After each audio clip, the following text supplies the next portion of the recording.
Kia ora guys, it's day 12, and the last video I talked about starvation mode, why diets don't work and all the reasons why they don't work. So in this video I'm going to talk about the kind of things I do to avoid going into that starvation mode, to keep the fat loss coming down without muscle loss, to keep my energy up, and to make the program as effective and successful as possible. So let's get into it. So for me, recognizing why diets don't work, I've looked up some strategies that can prevent me from going into that starvation mode. And there's 8 ways that I do it, and I'll tell you them now. The first one is actually to adapt the habit mindset instead of the diet mindset. So it's more about changing my attitude about nutrition and exercise, and instead of thinking short-term diets, I think about lifelong habits that I can maintain and continue to use. By developing a habit that I can perform automatically without much conscious effort or thought, and it's firmly established, then it's going to be harder to break it. So the best way to get rid of old habits, such as bad nutrition or inactivity, is actually just replacing them with good habits. And then once you've got that new habit, the new habit takes over and takes place of the old one, and it files it in the same place in that subconscious mind. And good nutrition habits aren't easy to form, but once you form them, they're just as hard to break as the bad ones were. So initially there's a period of being a bit uncomfortable with how the new habit feels, but you know, if I'm patient, and everything is a bit difficult in the beginning, but over time it will become easier, just like that whole thing I talked about before with enduring the pain outside your comfort zone, to allow your comfort zone to expand with that new habit and that new way of life. The second strategy is to make sure I keep my muscle at all costs, which is what I've been talking about, because muscle burns fat. It's going to help me get leaner easier. Muscle is what I want to have, because muscle gives me my definition, and it helps with the looks and helps me do everything I want to do in day to day. You can think of muscle as some kind of metabolic furnace. So the more muscle you have, the more calories you burn, even at rest. With more muscle, you burn more calories even while you sleep. The third trick I'm doing is to use a very small calorie deficit. So I need to be in a negative calorie balance, i.e. a calorie deficit, and I can do that by either increasing activity or decreasing calories, or a bit of a combination of both, which is what I'm doing.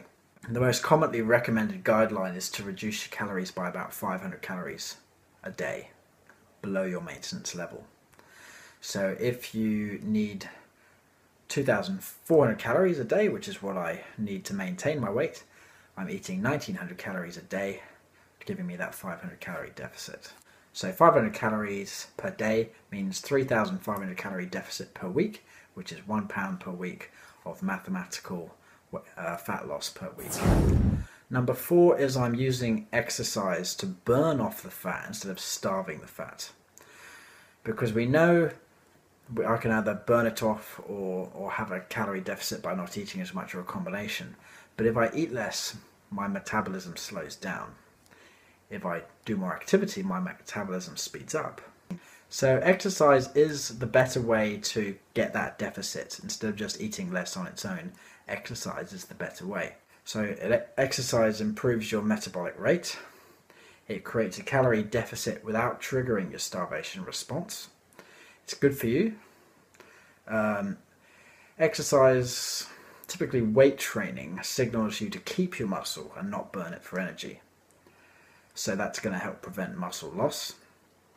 Exercise actually increases your fat burning enzymes and hormones, and it increases the cell's sensitivity to insulin. So the carbohydrates that you take are actually burned for energy and stored as glycogen rather than being stored as fat. Number 5 is to work out the minimum amount of calories that would be safe to eat and never drop below it. One way to ensure that you don't go into that starvation mode is to actually work out the minimum amount of calories that you can eat without slowing your metabolism, and then use that as the rock bottom. Most people recommend 1,000 calorie deficit as the maximum deficit. For me, I'm going nowhere near that. For me, it's about 500 calories. Number 6 strategy is to eat frequently. I'm kind of doing this. I'm having about 3 or 4 meals a day, having a constant influx of food keeps me from getting really ravenous in the day and then overeating because I'm so hungry. So by having a few little snacks, it's just going to prevent me from overeating in the day. Number 7, I'm not going to stay in this calorie deficit long. I'm thinking I'm only going to be in it for about 8 weeks out of the 12.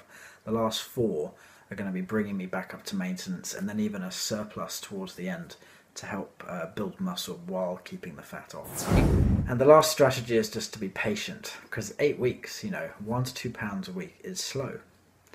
But by being patient and having perseverance and consistency at 1 to 2 pounds a week, then I will get my goal instead of just trying to go for the quick fix like most people are going for. So that's the reasons why diets don't work and the strategies you can use and what I'm using to prevent myself from going into that starvation mode. So think about the kind of things you're doing if you're trying to lose weight and try and think of incorporating some of those strategies to prevent you from wasting your time and ending up being a little bigger than you were before. Have a good day, guys.